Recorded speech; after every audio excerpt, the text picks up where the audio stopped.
y jamás hemos sido esclavos de nadie. ¿Cómo dices tú, seréis libres? Jesús le respondió, de cierto os digo que todo aquel que hace pecado, esclavo es del pecado. Y el esclavo no queda en la casa para siempre, el Hijo sí queda para siempre. Así que si el Hijo os libertare, seréis verdaderamente ¿qué? Libres.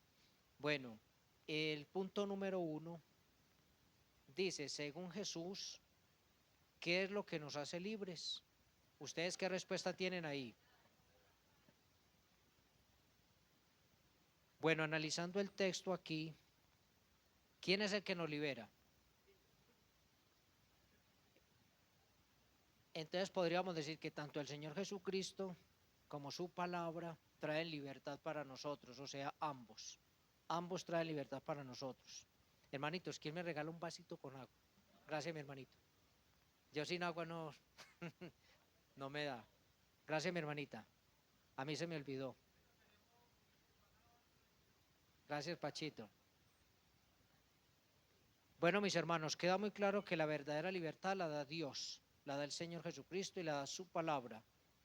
Dice el versículo 31, dijo entonces Jesús a los judíos que habían creído en él, si vosotros permanecéis en mi palabra, seréis verdaderamente mis discípulos. Mire, esta apreciación que aparece aquí es muy importante. El Señor está diciendo algo muy importante aquí. Primero que todo, gracias a Dios, bueno, el Señor llegó primeramente a qué nación, a Israel. Y es interesante, hermanitos, que cuando uno analiza todo el ministerio público del Señor Jesucristo, durante los años que Él estuvo ministrando públicamente, Él se movió únicamente ¿por dónde? ¿Por dónde se movió el Señor? Principalmente, por Israel. Creo que solamente hay una o tal vez dos escenas donde el Señor, o tal vez una, donde el Señor salió de Israel, que fue la vez que se salió para Tiro y Sidón. Por allá sanó una mujer sirofenicia, ¿recuerdan? O sea, que le clamaba por un hijo. Y esa fue tal vez la única ocasión en que el Señor salió de los límites de Israel.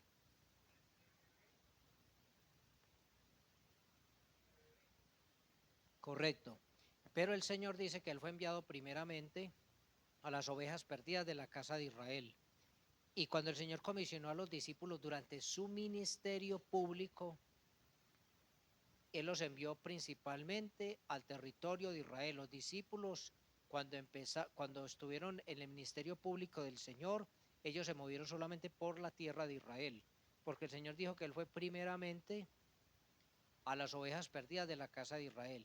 Fue después de la partida del Señor, cuando ya se dio inicio a la iglesia, con la iglesia naciente, fue ahí cuando entonces Dios permitió que el evangelio se extendiera hacia dónde, hacia los gentiles, siguiendo el orden establecido por el Señor en Hechos capítulo 1, donde el Señor le dice a los discípulos, ustedes me van a ser testigos primero en Jerusalén, y así fue. El apóstol Pedro dio sus primeros dos discursos ¿en dónde? En Jerusalén. El Señor le dijo, primero en Jerusalén, luego en Judea.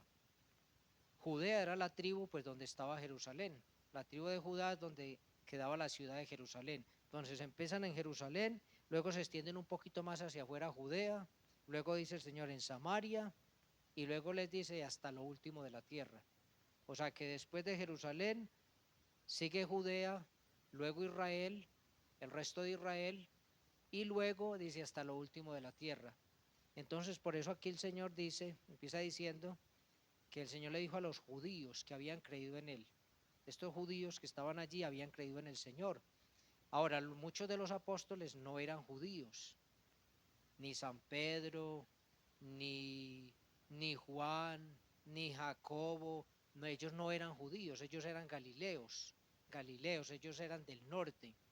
El Señor sí era un judío, pero los discípulos como Pedro, como Andrés, ellos eran de Galilea, ellos eran de otras tribus, tal vez de Zabulón, de Neftalí, porque había también otra profecía bíblica que decía tierra de Zabulón y de Neftalí. Dice, el pueblo asentado en tinieblas vio gran luz, y fue porque el Señor precisamente su juventud la vivió en Nazaret, que es tierra de Zabulón y de Neftalí. y muchos de sus discípulos no eran judíos, eran galileos. O sea, eran israelitas, sí, eran israelitas, pero no de la tribu de Judá, sino de otras tribus. La mayoría de ellos, empezando por el apóstol San Pedro, eran galileos. Pero en este caso el Señor está aquí y estos judíos dice que habían creído en él y el Señor les va a decir algo muy importante. Dice, si vosotros permanecéis en mi palabra, seréis verdaderamente mis discípulos. Esta afirmación acá es muy importante.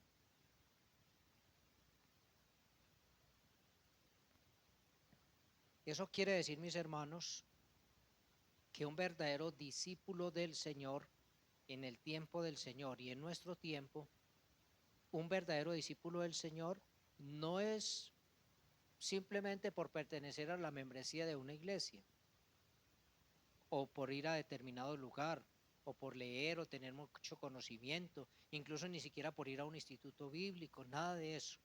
Nada de eso nos hace discípulos del Señor. Un discípulo del Señor es el que oye la palabra de Dios y lo que escucha de la palabra de Dios lo pone en práctica, o sea, lo vive, o sea, lo hace una realidad en su propia vida. Ese es un verdadero discípulo. El Señor está diciendo acá, si vosotros permanecéis en mi palabra, y permanecer en la palabra significa ¿qué? Obedecer, obedecer. Por eso no toda la nación de Israel son hijos de Dios. Por eso no todo el pueblo de Israel son hijos de Dios. Porque aunque la ley fue dada por el Señor, por medio de Moisés, y la ley estaba dada para todo el pueblo, no todo el pueblo eran hijos de Dios. No todo el pueblo le caminó a Dios. La mayoría de ellos no le caminaron al Señor. La mayoría de ellos quedaron incluso postrados en el desierto porque le desobedecieron al Señor. Entonces no es ni porque nací en un hogar cristiano, ni porque voy a una iglesia cristiana, ni porque sé mucho de la Biblia, no. Es mi relación con Dios, es la obediencia a la palabra de Dios, lo que realmente me hace discípulo del Señor. Y creo que los apóstoles lo llegaron a entender muy bien, que no era porque estuvieron 3 años caminando con Él, es porque realmente la palabra fue viva, real, se pudo ver en sus propias vidas, reflejada, vivida, creída, proclamada. Eso es lo que nos hace discípulos del Señor. O sea, este estudio no nos hace discípulos del Señor, es la aplicación del conocimiento de la palabra, la que nos hace discípulos del Señor. Mire Judas, exactamente. Por allí dos hermanos me habían levantado la mano, la manita Marlene.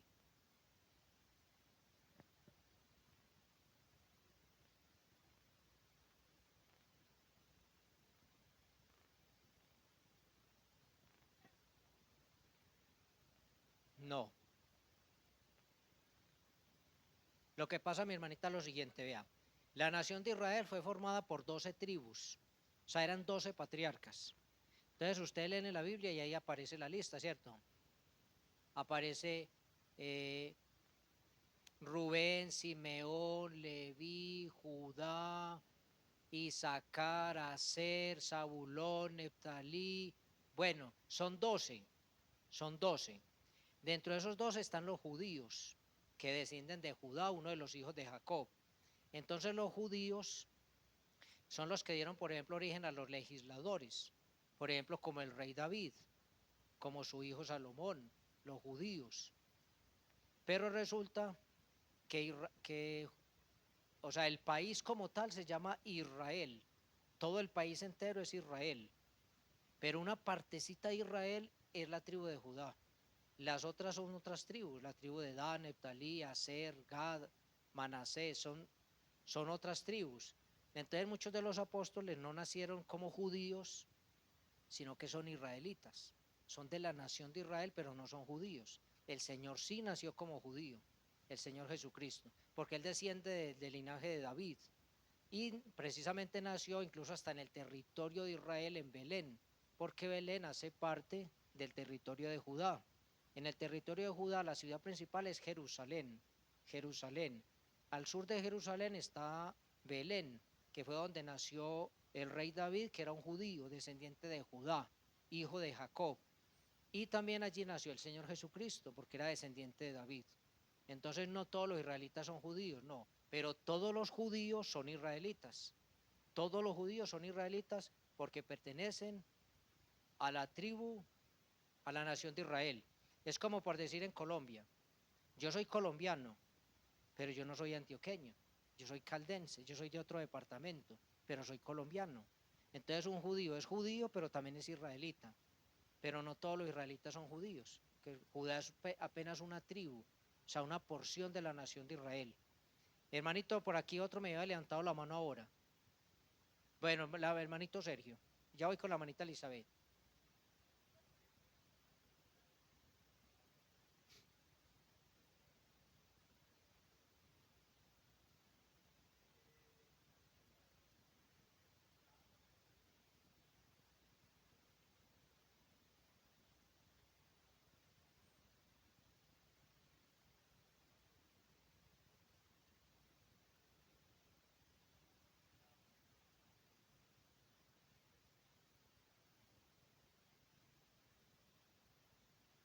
Lo que pasa es que el sistema antiguo y el nuevo pues es muy diferente. En el sistema antiguo había una tribu que era Leví. Dentro de la tribu de Leví estaban todos los que servían para el servicio de los asuntos espirituales de la nación de Israel. Y no todos tenían el mismo oficio. Entonces algunos nacían para ser cantores, por ejemplo. Ese era su oficio y se perfeccionaban ahí. Otros nacían para ser sacerdotes y seguían esa línea. Y otros que descendieran de Leví eran los sumos sacerdotes, seguían esa línea. Entonces, digamos, alguien que nacía dentro de una familia de cantores no podía ser sacerdote ni sumo sacerdote. Cada uno nacía en el oficio que le correspondía, cada uno tenía su oficio. Por ejemplo, algunos levitas simplemente lo que hacían era cuidar los animales para el sacrificio. Ellos estaban por fuera del tabernáculo en lo que llaman los ejidos, cuidando los animalitos para el sacrificio. Pero en el Nuevo Testamento la cosa es muy diferente. En el Nuevo Testamento dice que todos nosotros, todos, somos constituidos ¿qué? Sacerdotes de Dios. Por eso dice a Pedro, el apóstol San Pedro, por allá en 1 de Pedro 2:9 dice que nosotros somos real sacerdocio, nación santa, real sacerdocio dice ahí. Cada cristiano es constituido en un sacerdote de Dios para ofrecer sacrificios espirituales aceptables a Dios por medio del Señor Jesucristo. Hermanita Elizabeth, usted iba a decir algo.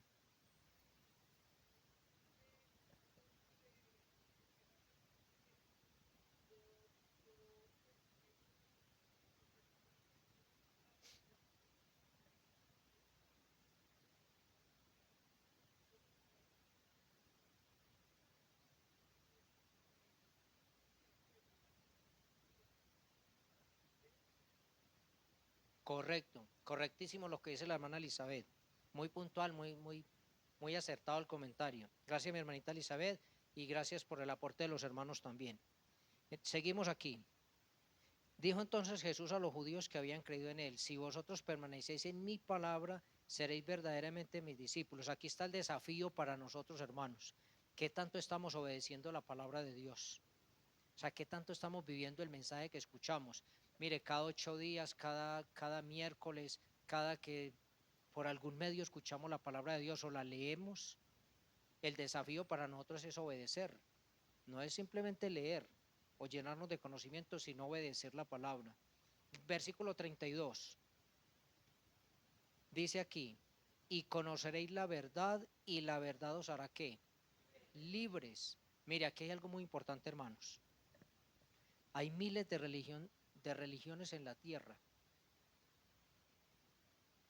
que están llenas de esclavos.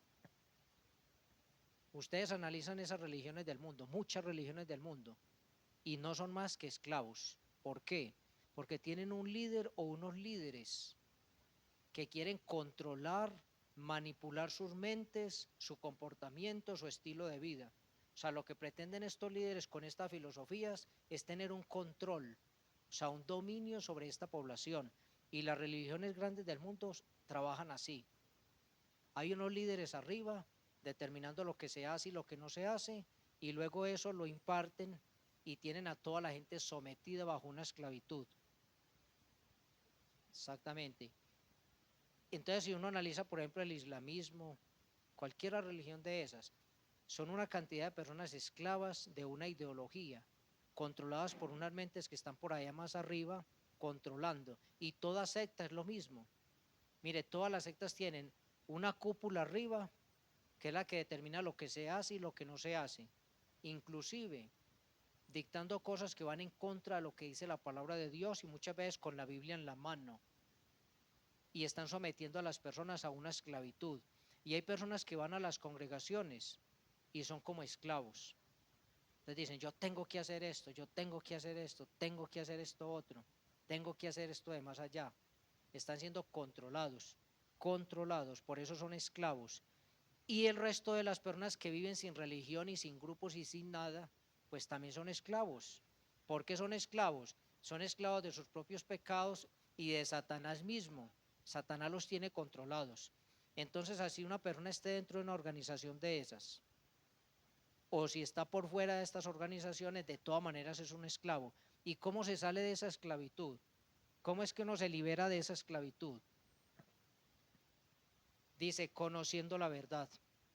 ¿Por qué esas personas están esclavizadas? Porque no conocen la verdad. ¿Cómo fue que nosotros salimos del error y de la mentira?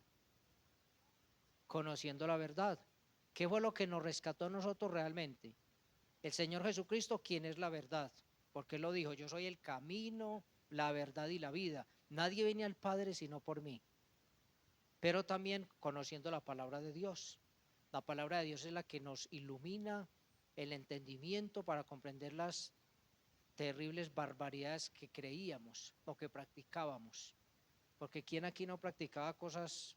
Por ejemplo, ¿quién aquí no asistió, por ejemplo, por poner un ejemplo? ¿Quién aquí no asistió, por ejemplo, a una procesión? Muchos. Exactamente. ¿Quién aquí no le tocó, por ejemplo, rezar los 1000 Jesuses? Que mi abuelita nos ponía a rezar eso y era una cosa sin sentido.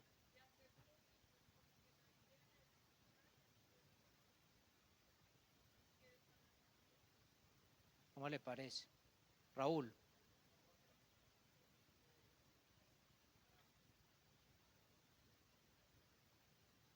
Imagínese usted, ¿cuántos de nosotros no estuvimos en esas cosas? Mire, eso era una esclavitud. ¿Y qué nos liberó a nosotros de todas esas mentiras, de todo ese engaño, de toda esa ceguera espiritual? Señor Jesucristo. Por eso, hermanito, nosotros tenemos la responsabilidad de llevar el Evangelio.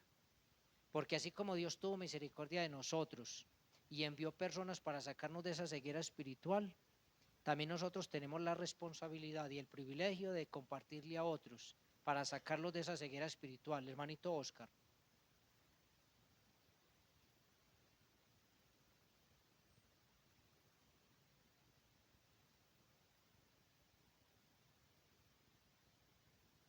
Correcto.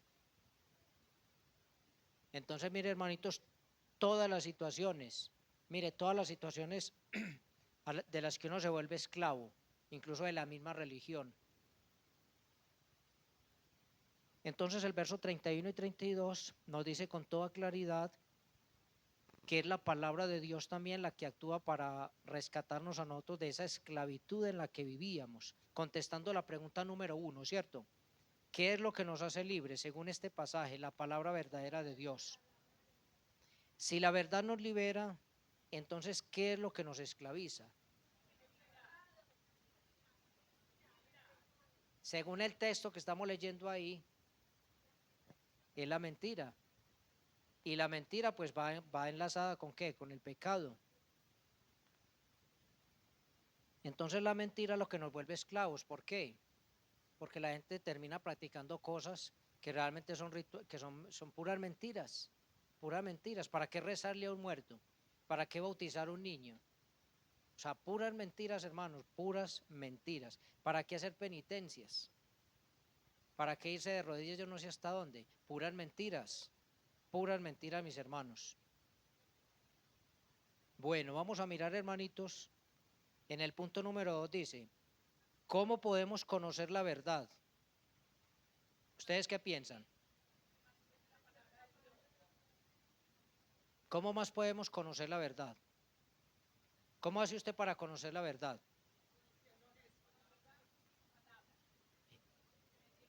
Exactamente. Tenemos que escudriñar la palabra de Dios. Mire, vamos a ir un momentico a Apocalipsis capítulo 1. Apocalipsis capítulo 1.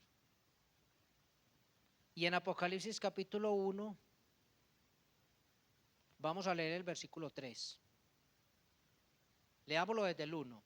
Dice la palabra: la revelación de Jesucristo que Dios le dio para manifestar a sus siervos las cosas que deben suceder pronto, y las declaró enviándola por medio de su ángel a su siervo Juan, que ha dado testimonio de la palabra de Dios y del testimonio de Jesucristo y de todas las cosas que ha visto. Mira el versículo 3. Bienaventurado el que ¿qué? El que lee y los que ¿qué más? Y los que oyen las palabras de esta profecía y guardan las cosas, porque el tiempo está cerca. Aquí aparecen tres cosas muy importantes. Para uno conocer la palabra de Dios, ¿qué debe de hacer? Debe leer, pero también debe ¿qué? Escuchar y guardar. Tres cosas fundamentales. No solamente leerla, a veces también hay que escucharla, porque muchas veces uno lee y uno a veces no comprende lo que lee. Entonces uno necesita también que alguien le ayude, ¿cierto? Que alguien le ayude a comprender lo que está leyendo. Y también lo más importante después de leer y oír la palabra de Dios, pues es guardar la palabra de Dios. Entonces creo que eso contesta un poco la pregunta de cómo podemos conocer la verdad, cómo lo podemos hacer. Y es muy importante hacerle énfasis a esa parte de guardar. Vamos a mirar dos textos. Mire, vamos a Romanos 2, bueno, devolvámonos un poquito atrás a Santiago 1, ahí donde estamos. Estamos en Apocalipsis, vámonos a Santiago. Mire Santiago capítulo 1, versículo 22. Mire lo que dice. Pero sed hacedores de la palabra, y no tan solamente ¿qué? Oidores, engañándoos a vosotros mismos. Porque si alguno es oidor de la palabra, pero no hacedor de ella, este es semejante a un hombre que considera en un espejo su rostro natural, porque él se considera a sí mismo y se va y luego se olvida cómo era. Mas el que mira atentamente en la perfecta ley, la de la libertad, y persevera en ella, no siendo oidor olvidadizo, sino hacedor de la obra, este será bienaventurado en lo que hace. Mire qué texto tan importante. Está hablando de la libertad que tenemos por medio de la palabra de Dios, pero sobre todo y no solamente por escucharla, sino por ponerla en qué? En práctica, por obedecerla. Romanos capítulo 2. Romanos capítulo 2. Y el versículo 13.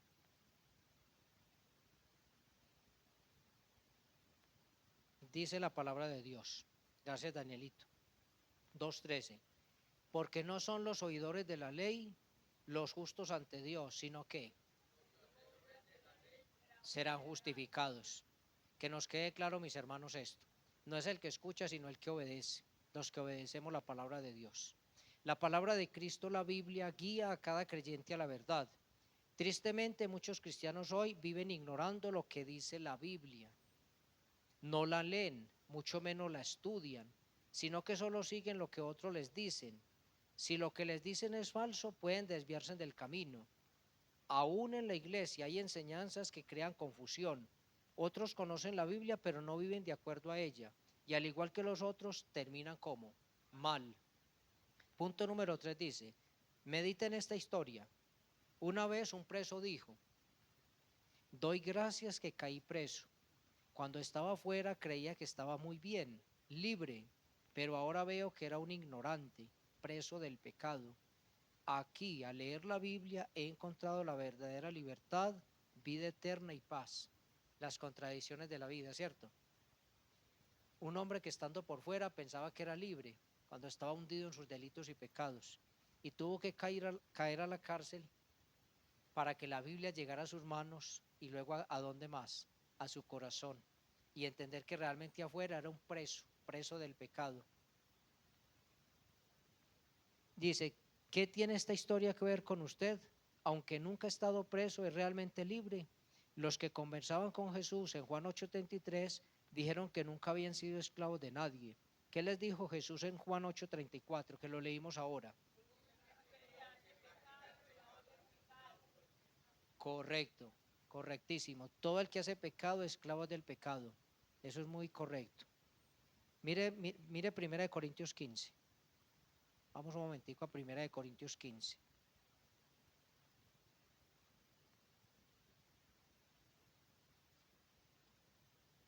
Y el versículo 34. Dice la palabra: velad debidamente y no pequéis, porque algunos no conocen a Dios. Para vergüenza vuestra lo digo. O sea que hay muchas personas que pretenden conocer a Dios y la verdad de Dios, pero realmente ¿qué? No la conocen, porque no la están viviendo. O sea, no la están viviendo. Tienen una religión, pero realmente no tienen a Dios. Lo mismo que les pasaba en Mateo 23:3. En Mateo 23:3 dice que el Señor dice de los escribas y fariseos, que ellos conocían la ley, pero no vivían la ley, ¿cierto? No la practicaban. Ahora, 23:3, ¿hasta qué punto está su vida fundada sobre la verdad?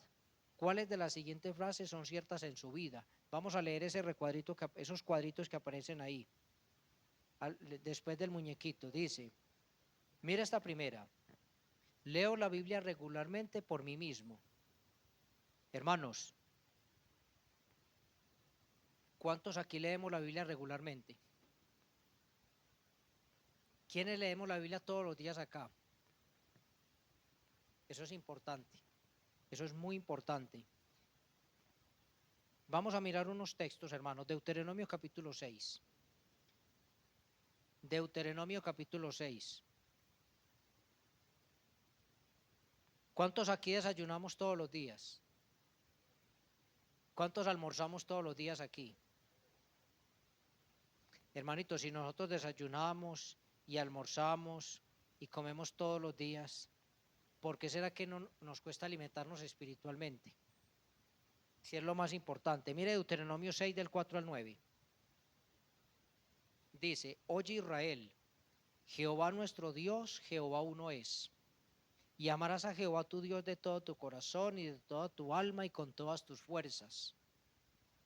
Y mire este versículo 6. Y estas palabras que yo te mando hoy estarán sobre tu corazón, y las repetirás a tus hijos, y hablarás de ellas estando en tu casa, y andando por el camino, y al acostarte, y cuando te levantes. Y las atarás como una señal en tu mano, y estarán como frontales entre tus ojos, y las escribirás en los postes de tu casa y en tus puertas. Hermanos, ¿por qué será que el Señor insiste tanto? O sea, ¿por qué el Señor será tan específico con este mandamiento? Porque no simplemente el Señor dice, lean la palabra. ¿Por qué será que el Señor es tan específico con este mandamiento? O sea, ¿por qué será que lo desgloso de una manera así tan, o sea, como tan reiterativa? ¿Por qué será?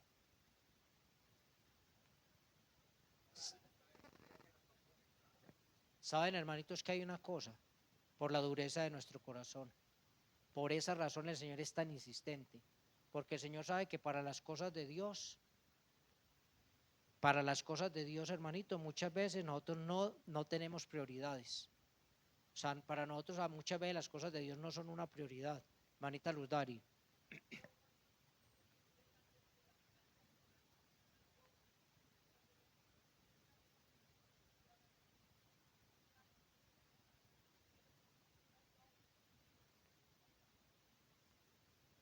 Correcto. Mire, ustedes que tienen hijos, ustedes saben que hay algunas actividades que les gusta mucho a los hijos, ¿cierto? Y ustedes muchas veces no tienen que insistirles para que hagan esa actividad. Por ejemplo, si usted le dice a un niño, vamos a jugar, usted no tiene que repetirle y rogarle, insistirle, a no ser de que el niño esté enfermo o tenga alguna condición extraña, ¿cierto? Pero usted no tiene que rogarle para hacer eso. Pero cuando usted le pone una tarea a un hijo que no le gusta, por ejemplo, lavar un baño o cosas así, usted tiene que escribírselo, repetírselo, hablarle duro, o sea, tiene que hacer una serie de cosas para que él pueda hacer esa situación. Y es lo mismo que hace Dios con nosotros. como hay cosas que el corazón humano es tan inclinado a no hacerlas cuando son tan necesarias, por eso el Señor tiene que insistir con tanta firmeza. Porque mire todo lo que el Señor dice. Versículo 6. Y estas palabras que yo te mando hoy estarán primero ¿en dónde? En tu corazón. Hermanitos, esta es la base primordial.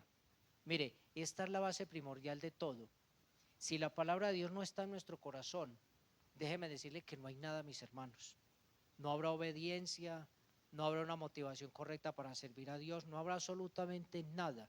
Si la palabra de Dios primeramente no está en dónde, en el corazón. Mire que el Señor acá no está diciendo, estas palabras que yo te mando hoy están sobre tu mente. Ahí no dice sobre tu mente, dice sobre tu corazón, porque no las podemos saber de memoria. Igual no pueden tener, y puede que no tengan ningún impacto en nuestra vida. Por eso tienen que estar en donde, en el corazón, en el corazón. No tanto en la mente, sino en el corazón. Gracias, Juancito. Deben de estar primeramente en el corazón. Y luego dice, y las repetirás a tus hijos y hablarás de ellas estando en tu casa. Cuando ahí habla de repetir, acordémonos que ¿qué es el libro de Deuteronomio? Es la repetición de la ley. Mire, todo lo que está en Deuteronomio usted lo van a encontrar ¿en dónde? Lo van a encontrar en Éxodo, en Números, en Levítico. Todo eso está en los libros anteriores. Pero el Señor, ¿qué hizo? Volvió y lo repitió en el libro de Deuteronomio. ¿Por qué lo repitió aquí? Porque ya se había muerto toda esa generación, los que se quedaron postrados en el desierto, y ya estaban a punto de entrar en la tierra prometida. Y es en ese momento que el Señor entonces determina repetir la ley. Deuteronomio es una repetición de la ley. Vuelve y le recuerda todos los asuntos de la ley, para que cuando entraran en la tierra prometida se acordaran otra vez de todo lo que tenían que poner en práctica. Entonces la repetirás a tus hijos. Hermanitos, ustedes como padres, cada uno de ustedes, mis hermanitos, tienen la responsabilidad y tenemos la responsabilidad de recordarles siempre el mensaje a los hijos. Desde niños, desde muy pequeñitos, hay que recordarles a ellos la responsabilidad que tienen frente a la palabra de Dios. Cuando un niño empieza a leer, ojalá, hermanitos, que empezara leyendo ¿qué? La Biblia, la palabra de Dios. ¿Saben ustedes que en el Islam no es así? En el Islam estos niños tienen que memorizar, es que no tienen que leer, tienen que memorizar el Islam, lo tienen que memorizar. O sea, eso es una tarea a la que ellos se dan, pero con todo lo que tienen, mejor dicho, tienen que memorizarla. Y la repetirás a tus hijos y hablarás de ellas estando en tu casa y andando por el camino y al acostarte y cuando te levantes. O sea, no hay ningún espacio en el que no sea propicio presentar la palabra de Dios. Al acostarnos, al levantarnos, al ir por el camino, en cualquier lugar, siempre será propicio y apropiado que una palabra que es sazonada con sal, la palabra de Dios.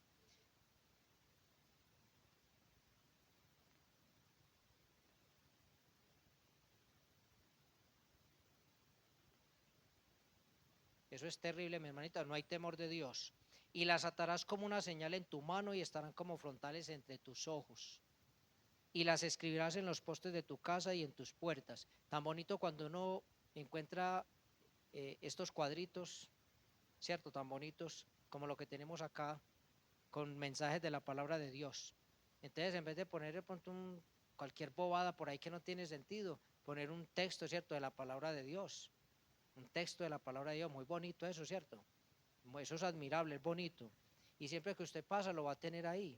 Por ejemplo, yo casi siempre cada que entro aquí, de lo primero que yo estoy mirando es el versículo de San Juan capítulo 11 que está allá donde están los hermanos, donde habla del Señor Jesucristo como la resurrección y la vida. Hermanitos, el segundo recuadrito. Soy honesto y reconozco que mi conocimiento bíblico es muy limitado. ¿Eso es verdadero o será falso? ¿Y por qué?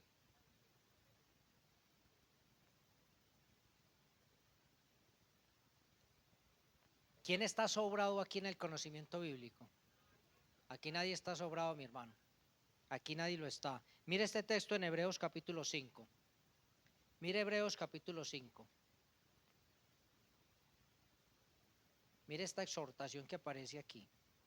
Hebreos capítulo 5, desde el versículo 11. Mire lo que dice. Esto es una amonestación muy fuerte. Acerca de esto tenemos mucho que decir y difícil de explicar, por cuanto os habéis hecho tardos para oír. Mire esta parte. Porque debiendo ser ya maestros después de tanto tiempo, tenéis necesidad de que se os vuelva a enseñar cuáles son los primeros rudimentos de las palabras de Dios. Y habéis llegado a ser tales que tenéis necesidad de leche y no de alimento sólido. Y todo aquel que participa de la leche es inexperto en la palabra de justicia, porque es niño.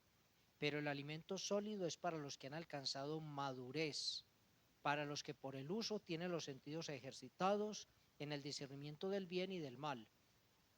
Hay dos tipos de alimentos. Cuando un bebé nace, lo primero que recibe es que normalmente leche, ¿cierto? Es leche.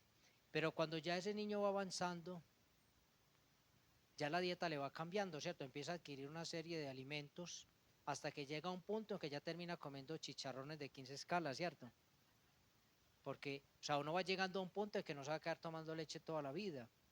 O sea, no sería normal que una persona de 40, 50 años esté detrás de la mamá, el tetero, ¿cierto? Eso sería normal. Eso sería eso sería normal. Pero, ¿saben, hermanos, que trayéndolo al plano de lo espiritual, es así? Podemos haber muchos que llevamos 30 o 40 años y estamos todavía detrás pidiendo leche. O sea, no hemos entendido ni siquiera las bases del evangelio. Y yo les voy a decir, hermanitos, algo muy importante. Cuando uno no tiene sed por la palabra de Dios, va a avanzar muy despacio. Como el ciervo brama por las corrientes de las aguas, así clama por ti, oh Dios, el alma mía. Por ahí dice como en el Salmo 42, lo dice la palabra. Mire, cuando uno tiene sed, cuando un hermano o una hermana tiene sed por la palabra de Dios, en muy poco tiempo va a avanzar. Y yo les digo que conozco hermanitos que en 5 años han avanzado mucho más que hermanos en 20 o en 30 o en 40 años. O sea, tienen más conocimiento bíblico. ¿Por qué? Porque eso depende de la sed con la que nos acerquemos a la fuente, que es la palabra de Dios. Es muy importante. Mire que el escritor, porque no se sabe si fue San Pablo, el escritor de los Hebreos, él está haciendo una amonestación. Él está diciendo que habían muchas situaciones que tenía que decirles, el escritor lo dice, pero que eran difíciles de explicar. ¿Se acuerdan que cuando San Pedro escribió, en una ocasión dijo, que entre los escritos de San Pablo habían algunas situaciones que eran duras de entender? Dice, las cuales los indoctos o inconstantes las tuercen, como las otras escrituras, para su propia perdición. Entonces, dentro de la Biblia, hermanos, hay textos que son difíciles de discernir y hay pasajes que nunca vamos a ser capaces de discernirlos porque son bastante difíciles. Y solamente cuando estemos en la presencia de Dios hay muchas cosas que las vamos a lograr entender, porque por ahora nos queda difícil. Pero hay muchas cosas que sí las podemos entender si dispusiéramos el corazón. Y aquí el apóstol dice, debiendo ser ya maestros de la palabra, dice, tenemos necesidad de que se nos vuelva a enseñar los primeros rudimentos de las palabras de Dios. Cuando aquí habla de rudimentos, está hablando de las bases del evangelio. O sea, que parece que se nos olvidara cuáles son las bases del evangelio, que es lo más elemental, lo más sencillo de la vida cristiana. O sea, las bases que tienen que ver con la obra del Señor Jesucristo, con el arrepentimiento, con todo esto, con el bautismo. Dice, parece que nos tuvieran que estar repitiendo esto continuamente.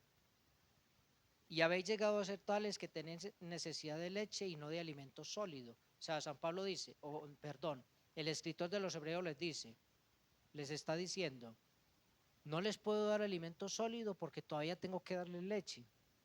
O sea, no puedo avanzar. Les está diciendo el apóstol aquí. Dice, y todo aquel que participa de la leche es inexperto en la palabra de justicia porque es niño. Pero el alimento sólido es para los que han alcanzado madurez, para los que por el uso tienen los sentidos ejercitados en el discernimiento del bien y del mal.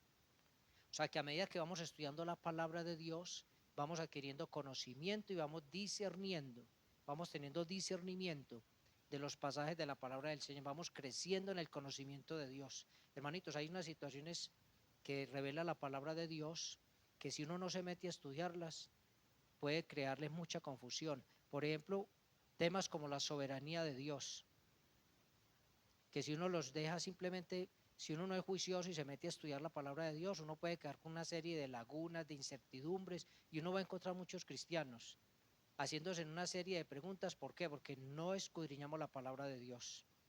Entonces les quedan como esas lagunas espirituales, aunque a todos nos falta. Aquí nadie puede decir que está sobrado en conocimiento o que ya conoce todo lo que dice la palabra.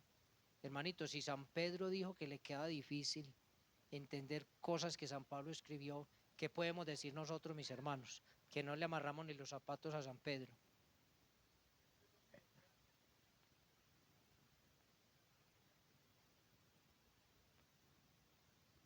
Correcto, mi hermano. Discipulado nunca termina. Mientras estemos en la tierra, nunca va a terminar el discipulado. Siempre vamos a aprender. El otro puntico que aparece ahí, no me gusta juzgar a otros, no me atrevo a decir quién tiene la verdad. ¿Ustedes qué piensan de eso? ¿Será que debemos hacer eso?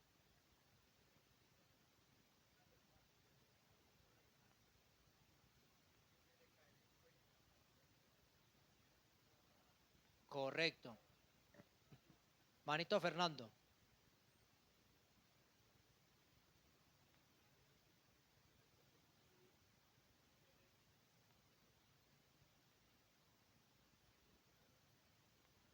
Correcto, aquí dice, no me gusta juzgar a otros, pero aquí estamos hablando no de juzgarlo por situaciones que no, o sea, por crítica desconsiderada, nada de eso. Aquí está hablando es de conocimiento o de práctica del conocimiento bíblico. No me atrevo a decir quién tiene la verdad. Hermanitos, esa no es una actitud adecuada para un cristiano. Vamos a mirar unos textos. Segunda de Corintios 11. Mire, Segunda de Corintios 11. No, no es para pelear. Segunda de Corintios 11, versículo del 1 al 4. Mire lo que dice. Ojalá me toleráis un poco de locura, sí toleradme, porque os celo con celo de Dios, pues os he desposado con un solo esposo, para presentaros como una virgen pura a Cristo.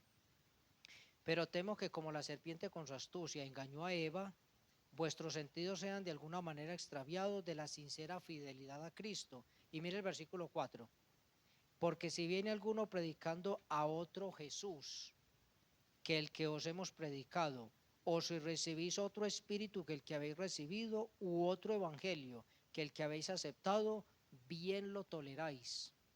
Hermanitos, esto es delicado. O sea, uno no puede tragar todo lo que le dicen. Uno tiene que juzgar lo que le dicen, discernirlo por la palabra, aceptar lo que es de Dios y rechazar lo que no es de Dios. Debemos estar en la capacidad de discernir quién tiene la verdad y quién no la tiene. Por ejemplo, a mí alguien me decía, por ahí saliendo alguien me decía, no, a mí todo el que me toque la puerta y que me venga a hablar de Dios, yo lo recibo. Sea testigo, sea pentecostal, sea de donde sea, yo lo recibo. Hermanito, eso no se puede. Y si dentro de la iglesia hay un error, pues, ¿qué tenemos que hacer nosotros? Procurar corregir eso. En todas nuestras medidas de nuestras posibilidades, corregir esa situación.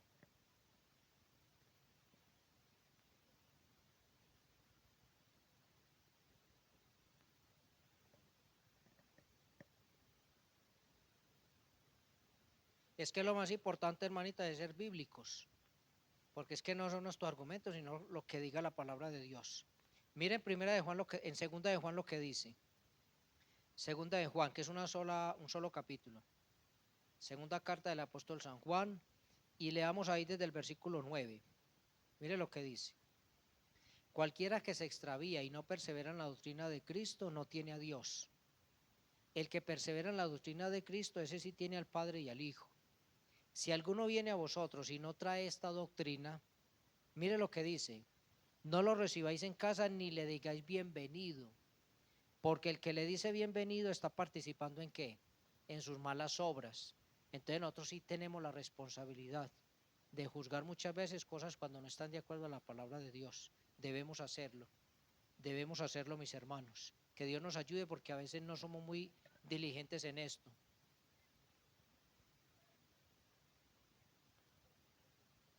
Lo que pasa es que hay personas, mire, eso depende, mi hermana, eso depende. Mire, hay personas con las que usted puede dialogar. Por ejemplo, nosotros hemos tenido la oportunidad de compartir el Evangelio con testigos de Jehová, que son personas que se han dispuesto para escuchar la palabra, para corregir su camino y volverse a Dios. Entonces ha habido posibilidad de hablar con ellos. Pero si una persona me va a recibir a mí solamente para disputas, para peleas, para debates innecesarios, esa cuestión más bien la dejo ahí. Porque el Señor dijo, vaya por las aldeas, donde a ustedes lo reciban, la paz de Dios va a estar ahí. Donde no lo reciban, el Señor no dijo, quédense peleando, métale la palabra a las malas. No, dice, sacudan el polvo de sus pies y salgan. Entonces uno tampoco está llamado a forzar la voluntad de las personas, eso no lo podemos hacer nosotros. Mira este otro punto, vamos a ver si terminamos este cuadrito. Pienso por mí mismo, evalúo lo que otros dicen con lo que dice mi Biblia, por lo tanto soy capaz de decir quién tiene la razón. ¿Cómo estamos ahí? ¿Cómo andamos nosotros en este punto? Hermanitos, cuando escuchamos un mensaje, ¿lo filtramos con la palabra de Dios o no lo hacemos? Cuando alguien dice una mentira, inmediatamente nos llegan los textos de la palabra que refutan esa mentira. Uno siente algo, una incomodidad. Uno dice, hay algo que no cuadra aquí. Esto no encaja, ¿cierto? Y eso es importante hacerlo, mis hermanos. Revisemos un texto de la palabra. Mire Hechos 17. Este es un ejemplo. Mire Hechos capítulo 17. Y en Hechos 17 vamos a mirar versos 10 al 12. Mire lo que dice. Inmediatamente los hermanos enviaron de noche a Pablo y a Silas hasta Berea. Y ellos, habiendo llegado, entraron en la sinagoga de los judíos. Y estos, mira el versículo 11, y estos eran más nobles que los que estaban en Tesalónica, pues recibieron la palabra con toda solicitud. ¿Por qué toda solicitud? Porque escudriñaron cada día las escrituras para ver si estas cosas eran así. Eso es lo que uno debe hacer. Ahí está el ejemplo de los hermanos de Berea. Como decimos en términos paisas, ellos no tragaban entero. O sea, ellos no tragaban entero. Entonces, que Pablo está predicando, vamos a ver qué es lo que está predicando y vamos a ver si tiene sustento, por lo menos en las escrituras que ellos tenían. Porque acordémonos que los apóstoles hermanos usaban mucho los textos del Antiguo Testamento, ellos citaban mucho la profecía bíblica.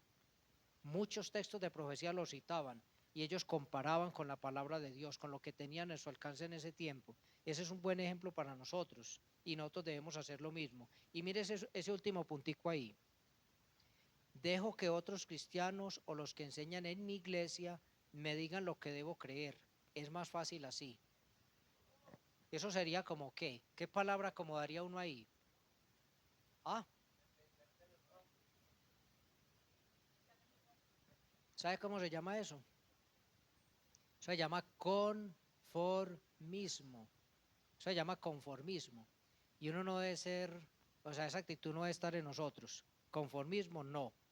Mire estos textos. Negligencia, correcto. Ahí caben muchas palabras. Mire Hebreos capítulo 6. Un momentico, Hebreos capítulo 6. Y en el capítulo 6 de Hebreos, veamos desde el versículo 11. 6:11. Dice la palabra. Pero deseamos que cada uno de vosotros muestre la misma solicitud hasta el fin, para plena certeza de la esperanza, a fin de que no os hagáis perezosos, sino imitadores de aquellos que por la fe y la paciencia heredan las promesas. Mira este versículo 11, hermanos. Dice, pero deseamos que cada uno de vosotros muestre la ¿qué? La misma solicitud hasta el fin. O sea que esto debe ser una situación de todo el tiempo. Nosotros no podemos desmayar en esta tarea de ser vigilantes en lo que escuchamos de la palabra de Dios. ¿Para qué? Para que tengamos plena certeza de la esperanza que tenemos. O sea, que no estemos fundando nuestras esperanzas en cosas vacías, vanas o incluso en mentiras, sino en la verdadera palabra de Dios, en los fundamentos de la palabra de Dios. Tenemos que ser juiciosos con esto, para que no nos hagamos ¿qué? Perezosos. Porque una persona que es conformista es porque es ¿qué? Perezosa. O sea, una persona que se conforma, que dice, no, como dice acá, dejo que otros cristianos o los que enseñan en mi iglesia me digan lo que debo creer. O sea, yo me conformo con lo que usted me enseñe y yo no voy a poner a escudriñar, ni a estudiar, ni a investigar. Si usted lo dice, así es. No, no, hermanos. Aquí nadie es infalible. Aquí cualquiera se puede equivocar. Y si nosotros tomáramos esta actitud, estaríamos haciendo lo mismo que hace cualquier religión, como dijeron los hermanos allí. Que usted va, se sienta, escucha, se vuelve para su casa, sigue su vida normal, a los 8 días la misma historia y no pasa nada. No hay ningún cambio, no hay ninguna transformación, esa palabra no tiene ningún poder en su vida. Pero nosotros no podemos convertirnos en religiosos. Hermanitos, incluso en la iglesia cristiana, podríamos ser religiosos. Simplemente limitarnos a venir, recibir, volver a la casa, no que esa palabra no tenga casi ningún impacto en nosotros, a los 8 días volvemos y salimos. Yo hace mucho tiempo hablaba con un muchacho, trabajaba en una empresa y había un joven ahí, y yo compartía con él. Y un día compartiendo con él me dijo, no, yo también soy cristiano, yo también asisto a una iglesia cristiana y a mí me gusta mucho allá, porque nosotros vamos, bueno, escuchamos y la alabanza muy buena y todo, y pasamos muy bueno. Y ya cuando salimos por la tarde, pues normal, salimos y nos vamos a tomar las cervecitas y todo normal. Hermanos, si uno viene a la congregación y escucha la palabra de Dios, y esa palabra no le produce ningún cambio, ninguna transformación, pellizquese mi hermano, pellizquese. Eso significa que realmente esa palabra, hermanito, no ha sido implantada en su corazón. Porque cuando usted escucha la palabra y siente que esa palabra le llega al fondo de su corazón, cada que un predicador se para aquí, por sencillo que parezca el mensaje, esa palabra debe impactar nuestro corazón, debe enseñarnos algo, debe movernos a algo. Y cuando salimos de aquí, que es donde es la parte difícil, cuando ya estamos allá afuera enfrentándonos al mundo, esa palabra que escuchamos, que impactó nuestro corazón, entonces se va a ver reflejada en dónde. Se va a ver algo real en donde, allá afuera, donde nos enfrentamos al diablo, al mundo, a las tentaciones, a esta carne y a todo lo que enfrentamos allá.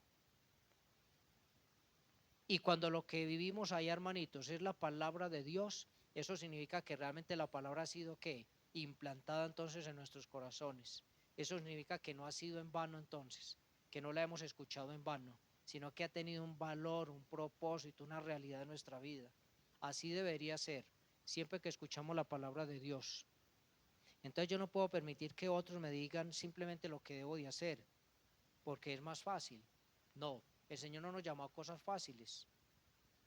El Señor nos llamó a un camino que es difícil. El Señor dijo, si alguno quiere venir en pos de mí, niéguese a sí mismo, tome su cruz cada día y sígame. Y aquí cada uno enfrenta sus situaciones, cada uno enfrenta sus luchas, sus dificultades, cada uno tiene sus pruebas y sus situaciones. Pero qué bueno que en medio de todas esas situaciones que vivimos, la palabra de Dios esté aquí en el corazón, la palabra de Cristo, sus promesas, sus mandamientos, y que nosotros estemos dispuestos a qué, a vivirla con todo el corazón. Y terminemos en Romanos 12. El tiempo se nos voló. Romanos capítulo 12. Sí, ahí mismo. Romanos 12, 11. Sí, hermanita. Romanos 12, 11. Mire lo que dice.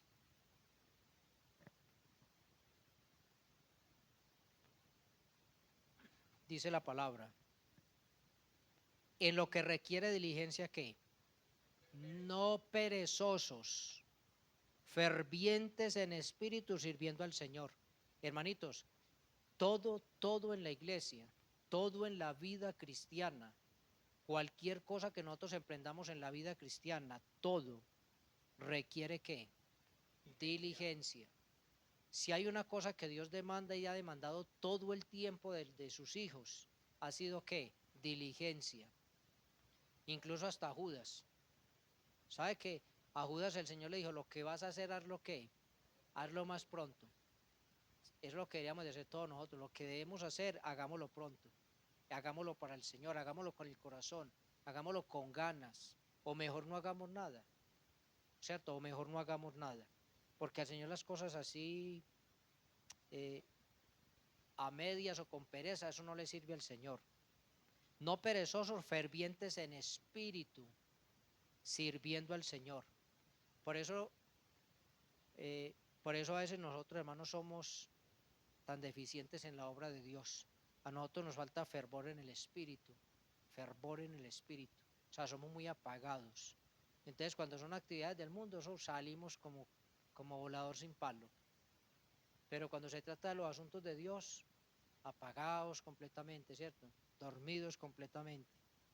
Pero se necesita que fervor en el espíritu. Esa palabra fervor es como cuando se echa un Alka-Seltzer en el agua.